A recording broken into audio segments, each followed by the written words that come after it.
Hello students, today our topic is HTML, and in this lecture we are going to discuss some basic programs related to HTML. And in this lecture our focus is basically on link and image, and we will see how we can create link and how we can insert an image in our HTML web page. So students, let's start.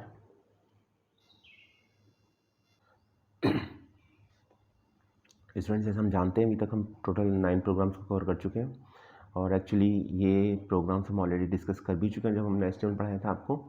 अभी सिर्फ हमारा objective ये है कि जब हम आपको web page complete design करना सिखाएं तो आपके सभी कॉन्सेप्ट, सभी टैग क्लियर होने चाहिए जो वेब पेज यूज़ करते समय होते हैं। तो इसीलिए एक बार से ये सभी प्रोग्राम को रिवाइज़ कराया जा रहा है। अब है हमारा प्रोग्राम नंबर 10 HTML इमेजेस। तो हम ये जानते हैं अच्छी तरीके से कि देखिए जनरली तो ऐसा होता है कि कोई भी वेब पेज होगा तो उसमें इमेज होगी ही होगी। तो इमेज एक बहुत इम्पॉर्टेंट पार्ट होता है वेब पेज का, और हमको ये समझना है कि इमेज को हम कैसे इंसर्ट कर सकते हैं, उसके कौन कौन से एट्रीब्यूट होते हैं। तो सबसे पहले एक टैग है img। ये टैग यूज़ होता है इमेज को इंसर्ट कराने के लिए अपने वेब पेजेस में, और ये एक एम्प्टी टैग है। जब हम बात करते हैं एम्प्टी टैग की तो इसका मतलब ये इसको क्लोज करने की ज़रूरत नहीं है, आप img लिखिए। और इसका एक असेंशियल एट्रीब्यूट होता है जिसे बोला जाता है SRC। SRC का मतलब होता है सोर्स। तो जब कभी भी हम इमेज इंसर्ट करेंगे तो हमें उसका सोर्स बताना पड़ेगा कि ये इमेज हमने कहाँ से पिकअप की है, ठीक है। तो हमें सोर्स बताना पड़ता है। सोर्स में हम जनरली एड्रेस देते हैं, सोर्स में एड्रेस देते हैं इमेज का। अब ये हो सकता है कि वो जो एड्रेस है वो आपका सेम हो जहाँ पर आपका वेब पेज है। अगर ऐसा है, जैसे मान लीजिए डेस्कटॉप पर ही आपका प्रोग्राम है और डेस्कटॉप पर ही आपकी इमेज है, तो आप इमेज का नेम लिख दीजिए तो इमेज इंसर्ट हो जाएगी। लेकिन अगर इमेज किसी दूसरे फोल्डर में है, किसी और ड्राइव में है, तो आपको कंप्लीट इसका एड्रेस लिखना पड़ेगा। यहाँ पर फॉर एग्जांपल डी फोल्डर में है इमेज आपकी, और डी फोल्डर में सपोज़ दिलीप में आपके फोल्डर में है, तो हम लिखेंगे D:/ और फिर दिलीप, और फिर स्लैश करके हम बैकवर्ड स्लैश करके इमेज का नेम। इमेज का नेम लिखते समय हमेशा उसका एक्सटेंशन लिखते हैं। राइट क्लिक करके आप इमेज का एक्सटेंशन जान सकते हैं और उसका एड्रेस भी जान सकते हैं। तो इसके लिए आपको SRC एट्रीब्यूट की ज़रूरत पड़ेगी। आपको SRC एट्रीब्यूट लिखना पड़ेगा। SRC का मतलब होता है सोर्स। तो सोर्स बताना पड़ेगा आपने इमेज कहाँ से ली है, और ये बहुत ही असेंशियल एट्रीब्यूट है। हम ये कहें असेंशियल एट्रीब्यूट कहना है इसलिए सही है यहाँ पर, क्योंकि wait a second, essential attribute कहना इसलिए सही है यहाँ पर क्योंकि without SRC I am not able to insert an image in your web page. अब जब तक आप SRC यूज़ नहीं करोगे आप इमेज इंसर्ट कर ही नहीं सकते। तो इमेज को तो आपको इंसर्ट करना पड़ेगा, तो SRC एट्रीब्यूट को यूज़ करना ही पड़ेगा आपको, क्योंकि जब तक इमेज का सोर्स नहीं बताओगे, ये नहीं बताओगे कि इमेज कहाँ से ली है आपने, तब तक इमेज इंसर्ट हो ही नहीं सकती आपकी। नेक्स्ट है ALT एट्रीब्यूट। तो ये एट्रीब्यूट बेसिकली ऑल्टरनेट टेक्स्ट को रिप्रेजेंट करता है। देखिए ऐसा होता है कभी कभी कि आपकी इमेज किसी भी वजह से इंसर्ट नहीं हो सकती, नहीं हो पा रही है वेब पेज के अंदर, और वजह क्या हो सकती है, आपने एड्रेस सही नहीं दिया, हो सकता है आपके इमेज का इमेज का नेम ठीक नहीं है, हो सकता है इसका आपने एक्सटेंशन गलत दे रखा हो। तो इस केस में, ऐसे केसेस में होता क्या है कि हम एक एट्रीब्यूट यूज़ करते हैं ALT, और ALT के साथ हम एक मैसेज लिख देते हैं, एक टेक्स्ट लिख देते हैं, और वो जो टेक्स्ट होगा वो डिस्प्ले होगा अगर SRC एट्रीब्यूट वर्क नहीं कर रहा है। अगर सोर्स जो हमने दिया है, SRC दिया है, उसका जो हमने एड्रेस दिया है वो वर्क नहीं कर रहा है, तो फिर ALT के साथ लिखा हुआ जो भी हमारा टेक्स्ट है वो डिस्प्ले हो जाएगा। ये बात याद रखिएगा कि SRC और ALT में से कोई एक एट्रीब्यूट ही एक टाइम पर अपना काम करेगा। अगर सोर्स इमेज का सही है, इमेज डिस्प्ले हो रही है, तो ALT के साथ जो टेक्स्ट दे रखा है दैट इज़ ऑल्टरनेट टेक्स्ट, वो फिर डिस्प्ले नहीं होगा।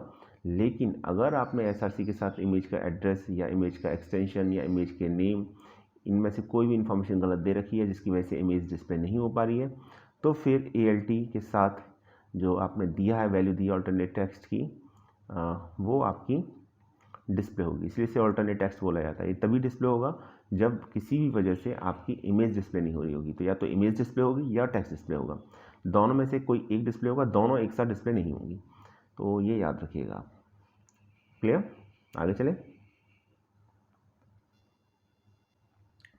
नेक्स्ट आता है हाइट और विथ।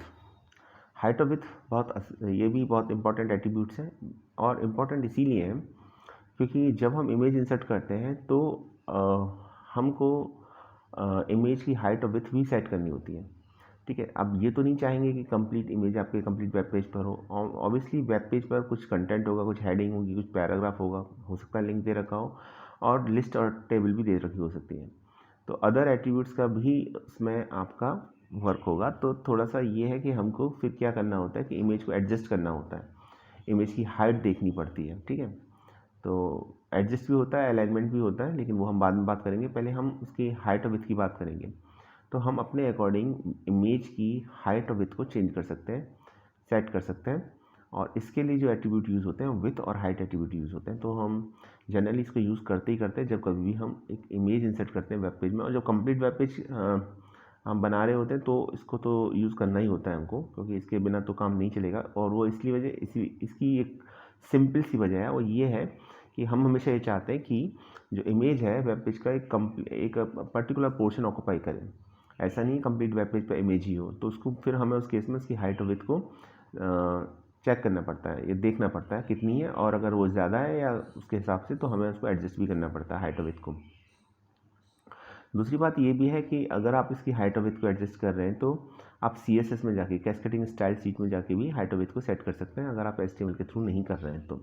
और रिकमेंड तो यही किया जाता है कि CSS के थ्रू कीजिए, लेकिन अभी आपको पढ़ना है HTML, तो आपको HTML के थ्रू भी हाइट और विड्थ को पता होना चाहिए किस तरीके से दिया जाता है आपको। देखिए CSS अभी हमने पढ़ाया नहीं है, तो अभी हम बाद में पढ़ाएंगे जब CSS को HTML कंप्लीट हो जाएगा। यहाँ पर मैं थोड़ा CSS का इंट्रोडक्शन दे दूँ। CSS की फुल फॉर्म होती है कैस्केडिंग स्टाइल शीट, और बेसिकली इसका काम वेब पेज को डेकोरेट करने का होता है।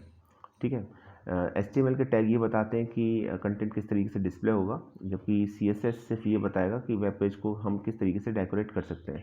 तो जो हम एट्रीब्यूट देते हैं टैग के साथ यहाँ पर, ठीक है, तो वही काम हम CSS में जाके कर सकते हैं HTML के साथ। तो हम HTML के साथ हम CSS को अप्लाई करते हैं वेब पेज को डेकोरेट करने के लिए।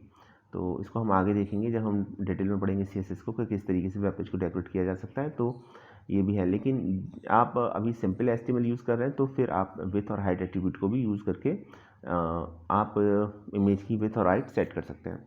क्वेश्चन यहाँ पर ये भी है कि हाइट और विड्थ की वैल्यू कैसे दी जाएगी। तो हाइट और विड्थ की वैल्यू दो तरीके से दी जा सकती है, in the forms of pixels और in the forms of percentage. Screen का जो एरिया है, स्क्रीन की जो हाइट है, स्क्रीन की जो विड्थ है, उसका परसेंटेज ले लीजिए। फॉर एग्जांपल आपने अगर 50% ली तो इसका मतलब होता है कि स्क्रीन विड्थ इक्वल टू 50% ली, तो इसका मतलब है कि स्क्रीन की जितनी विड्थ है उसका 50% एरिया आपका इमेज को ऑक्यूपाई करेगी। ठीक है, और इसी तरीके से हाइट का अगर आप 70% लेते हैं तो हाइट का 70% स्पेस ऑक्यूपाई करेगी। तो ज़्यादा समझना विड्थ और हाइट को परसेंटेज के टर्म्स में आसान भी है, और इम्प्लीमेंट करना में आपको थोड़ा सा ये भी लगेगा कि आपको कंफर्ट रहेगा आपको, क्योंकि पता रहता है कि ओवरऑल स्क्रीन का लेना है आपको कितना हाइट और कितना विड्थ लेना है। जबकि आप इसकी वैल्यू विड्थ और हाइट की पिक्सल की फॉर्म में भी दे सकते हैं, जैसे 150, 200 इस तरीके से दे सकते हैं। तो ये भी आपके ऊपर है, थोड़ा सा आपको देखनी होगी कि कितनी वैल्यू देने पर कितनी हाइट और विड्थ एडजस्ट, किस तरीके से हाइट और विड्थ एडजस्ट हो रही है इसकी। तो हम हाइट और विड्थ हाइट जब भी हम जनरली देखिए जब भी कभी हम हाइट को यूज़ करते हैं तो विड्थ को भी यूज़ करते हैं। तो क्योंकि एडजस्ट कर रहे हैं तो फिर हम ओवरऑल एडजस्ट ही करते हैं उसको। तो हालांकि अलग अलग कर सकते हैं आप, सिर्फ एक बार में विड्थ को और एक बार में हाइट को भी यूज़ कर सकते हैं, लेकिन जब कभी हमें इमेज को सेट करना होता है तो वेब पेज के अंदर तो हम हाइट और विड्थ एट्रीब्यूट को यूज़ करते हैं। और इसकी वैल्यू भी हम नॉर्मली कम से कम मैं तो प्रेफर करूँगा परसेंटेज में देने में, क्योंकि उसमें एक आइडिया रहता है, एग्जैक्ट आइडिया रहता है आपको कि किस तरीके से ये कितना ऑक्यूपाई करेगी इमेज आपका टोटल हाइट और विड्थ का। तो ये 4 एट्रीब्यूट हो गए हमारे, कौन कौन से, SRC, ALT, विड्थ और हाइट। आई थिंक क्लियर हो गया होगा। चलिए एक एग्जांपल देखते हैं।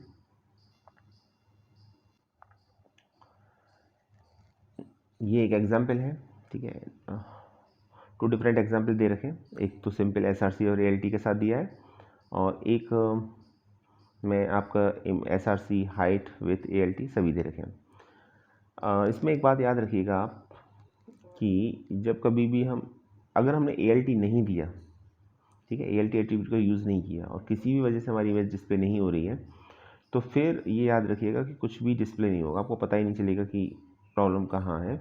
तो ना तो इमेज डिस्प्ले हो रही है, ना ही उससे रिलेटेड कोई टेक्स्ट डिस्प्ले हो रहा है। तो ये हमेशा याद रखिएगा कि आप SRC के साथ ALT को भी लिखिएगा। SRC और ALT एट्रीब्यूट, ये दोनों एट्रीब्यूट को यूज़ करना चाहिए, दोनों को एक साथ, क्योंकि अगर इमेज डिस्प्ले नहीं हो रही है तो कम से कम मैसेज तो डिस्प्ले हो जाएगा, ये बता देगा कि इमेज डिस्प्ले नहीं हो रही है आपकी, ठीक है। तो यहाँ पर एग्जाम्पल नंबर 1 में देखिए, आप एक इमेज है सपोज गुड मॉर्निंग, और JPG टाइप की फाइल है, ठीक है।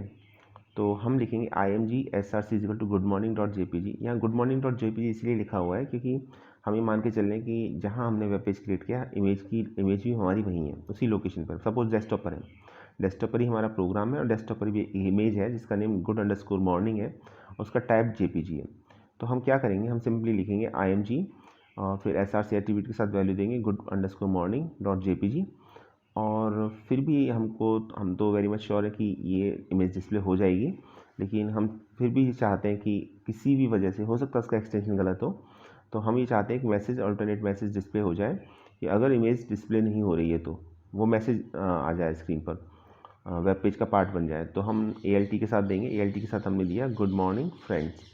तो अगर image good underscore morning image display नहीं होती है तो मैसेज लिखा हुआ आएगा गुड मॉर्निंग फ्रेंड्स, ठीक है। तो फिर इसके बाद देखिए ये ओपन टैग है, ठीक है। तो एम्प्टी टैग है, तो आप एम्प्टी टैग को दो तरीके से यूज़ कर सकते हैं। आप बाद में स्लैश का सिंबल लगाना चाहे लगाइए, अदरवाइज़ छोड़ना चाहते हैं तो भी कोई प्रॉब्लम नहीं है उसके बाद। तो यहाँ स्लैश का सिंबल लगा रखा है क्योंकि ये एक एम्प्टी टैग है। जनरली ये एम्प्टी टैग को इसी तरीके से रिप्रेजेंट किया जाता है, कहीं कहीं स्लैश आपको देखने को मिलेगा, कहीं नहीं भी मिलेगा आपको। तो एग्जाम्पल नंबर 2 है। एग्जाम्पल नंबर 2 थोड़ा एग्जाम्पल नंबर 1 से अलग इसीलिए है क्योंकि यहाँ जो हमारी इमेज है उसकी लोकेशन चेंज है। उसकी लोकेशन सपोज़ मान लीजिए ई ड्राइव में है, और ई ड्राइव में कोई इमेज नाम का फ़ोल्डर पड़ा हुआ है, और उस इमेज फ़ोल्डर में कोई एक इमेज है जिसका नाम एनिमल है और उसका टाइप PNG है। तो हम कैसे लिखेंगे इसको, और साथ साथ हम इसकी हाइट और विड्थ भी सेट करनी है, तो और अल्टरनेट मैसेज भी डिस्प्ले कराना है। तो हम लिखेंगे IMG SRC e:/इमेजेस, ये फोल्डर का नेम है, ठीक है। सेपरेट करते आएंगे स्लैश से, /animal.png, ठीक। तो ये इसका एड्रेस हो गया, डबल कोट्स के अंदर हमने एड्रेस मार्क कर दिया। फिर इसकी हमने हाइट दी, हाइट जो हमने यहाँ पर दी है ये हाइट हमने पिक्सल की फॉर्म में दी है, तो ये हो जाएगी हाइट 180, विथ हो जाएगी 300। तो ये हमने हाइट और विथ दे दी, और फिर हमें एक मैसेज भी डिस्प्ले कराना है, तो हमने लिखा ALT एनिमल इमेज। तो ALT equal to animal image. तो अगर इमेज डिस्प्ले नहीं होती है तो एनिमल इमेज, ये टेक्स्ट आपको दिखाई देगा अपने वेब पेज में। तो ये एक छोटा सा एग्जाम्पल था, आई थिंक समझ में आ चुका होगा आपको। चलिए आगे चलते हैं। अब आप चूँकि लिंक को भी पढ़ चुके हैं तो यहाँ पर एक बात और बताना बहुत ज़रूरी हो जाता है कि इमेज को आप एज ए लिंक भी यूज़ कर सकते हैं। जब हम एज ए लिंक यूज़ करेंगे तो इसका मतलब ये होगा कि जैसे ही हम उस इमेज पर क्लिक करेंगे हमारा एक लिंक ओपन हो जाएगा।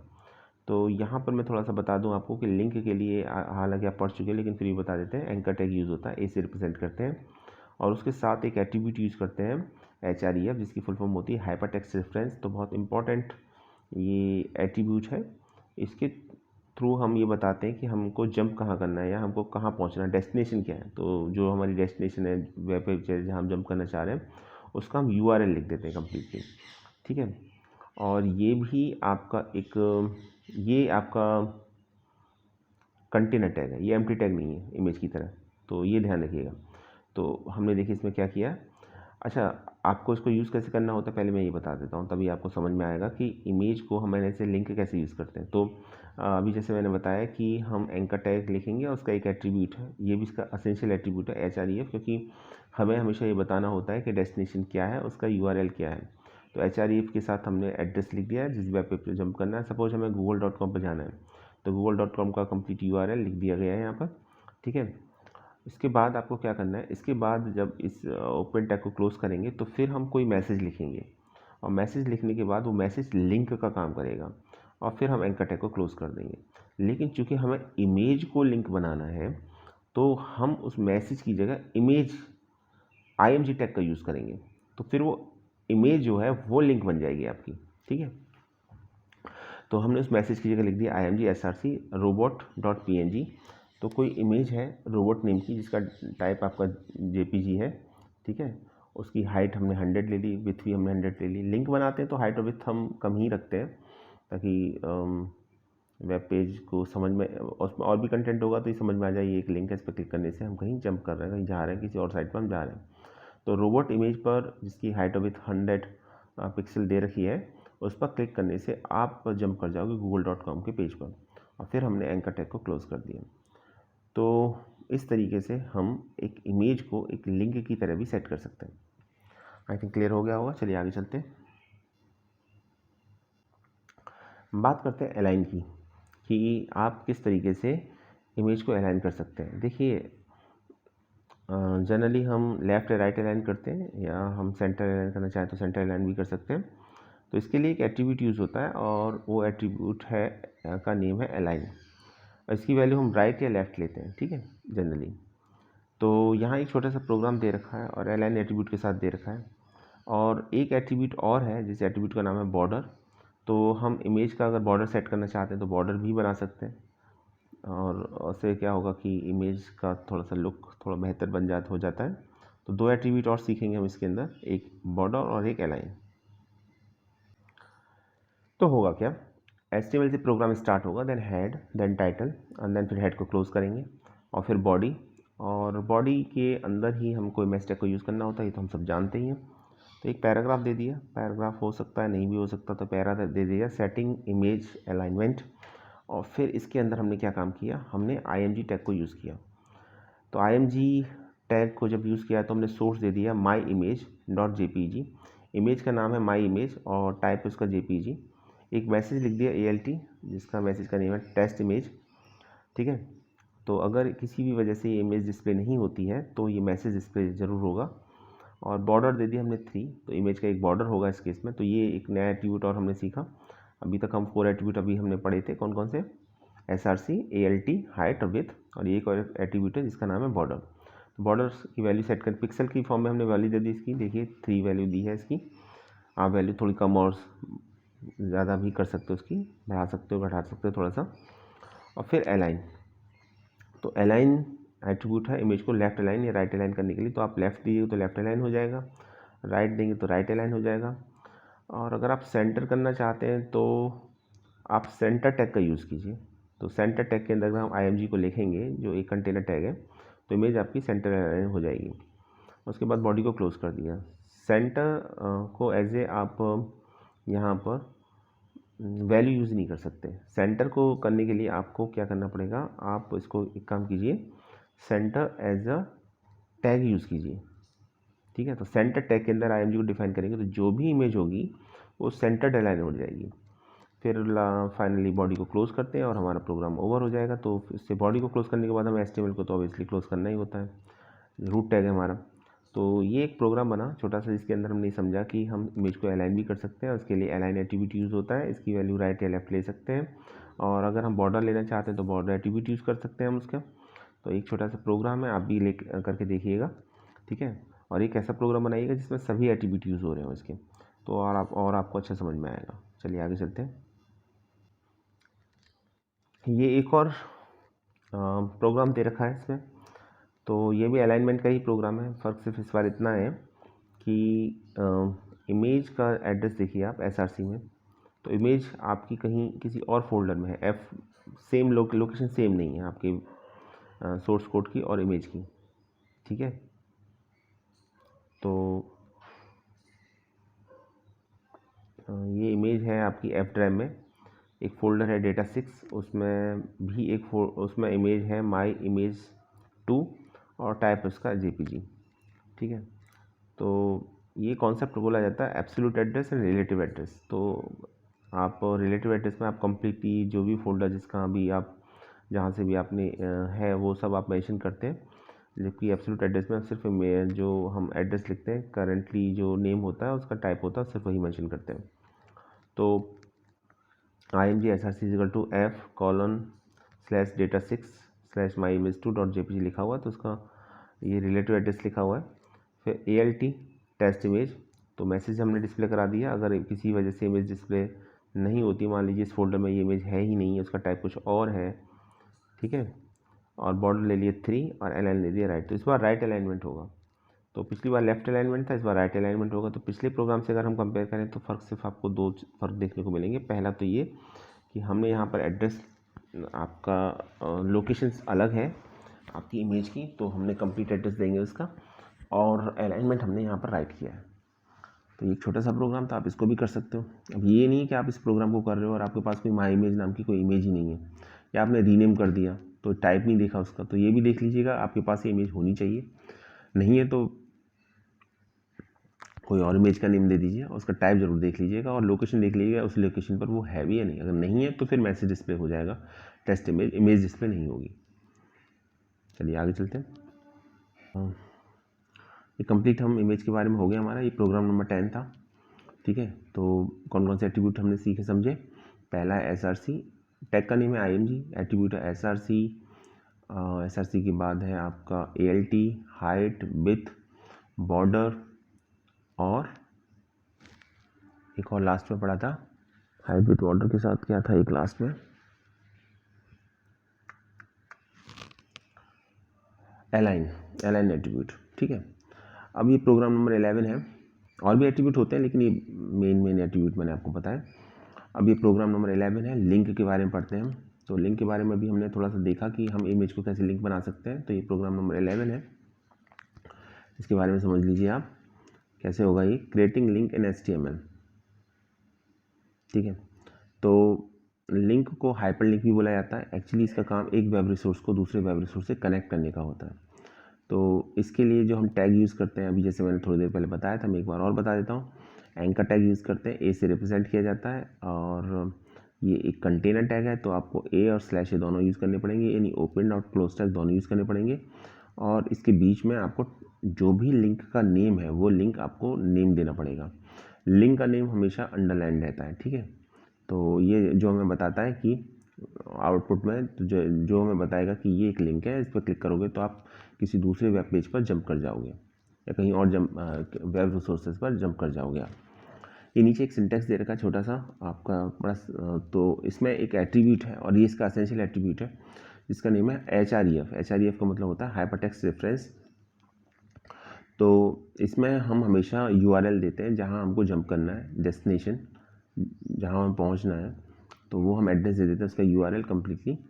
ठीक है, तो हम लिखेंगे HREF।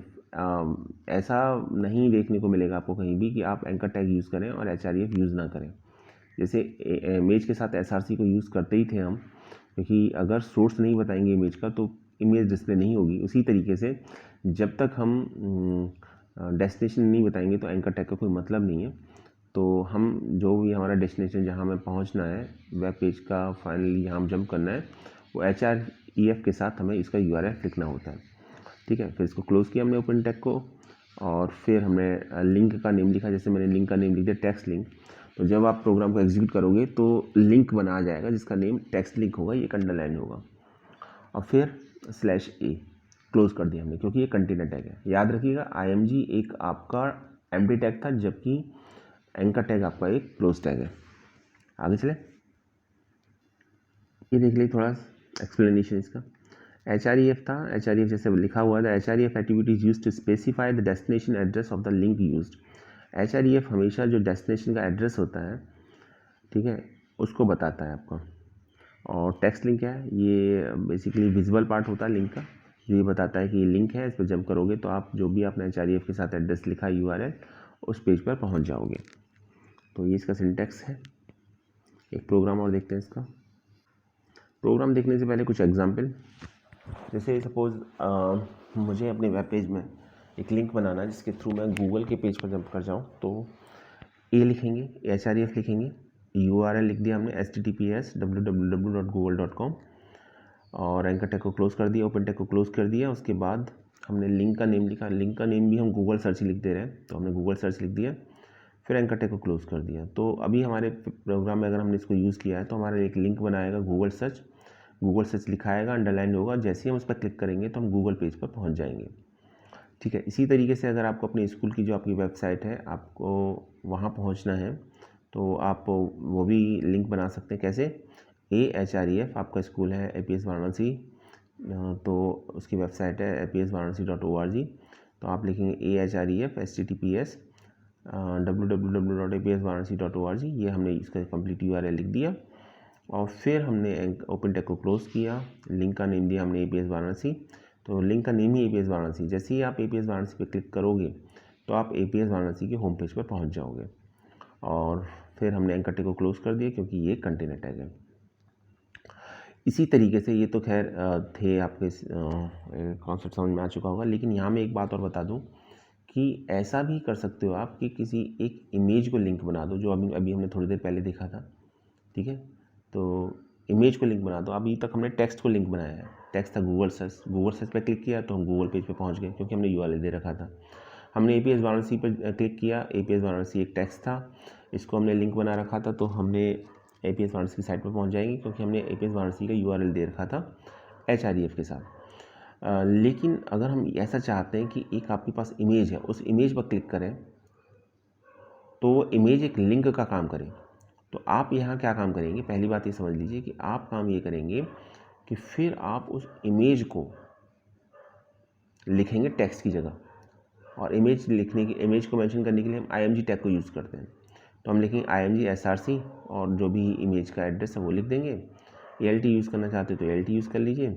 जनरली हम करते ही इसको और हमने क्लोज़ कर दिया। कहने का मतलब ये है कि जहाँ हम टेक्स्ट यूज़ कर रहे थे वहाँ हम टेक्स्ट यूज़ ना करके वहाँ हम IMG टैग का यूज़ करेंगे लिंक बनाने के लिए। तो टेक्स्ट लिंक ना बन के वो इमेज आपका लिंक का काम करेगी। तो चलिए, वो तो इमेज का लिंक का काम करेगी। लेकिन अगर हम इसमें एक बात और ऐड कर दें, हम ये कहें कि हमको किसी वेब पेज के वेब पेज का हम URL ना लिखें, बल्कि हम HREF के साथ किसी एक इमेज का एड्रेस लिख दें। ठीक है, जो आपके कंप्यूटर में कहीं भी है कि कोई उसकी एक लोकेशन है, मान लीजिए इमेजेस फोल्डर में पड़ी हुई है kites.jpg, तो वहाँ हम जाना चाहते हैं, यानी इमेज पर क्लिक करेंगे और इमेज पर ही पहुँचेंगे जो आपके कंप्यूटर की किसी एक लोकेशन पर होती है।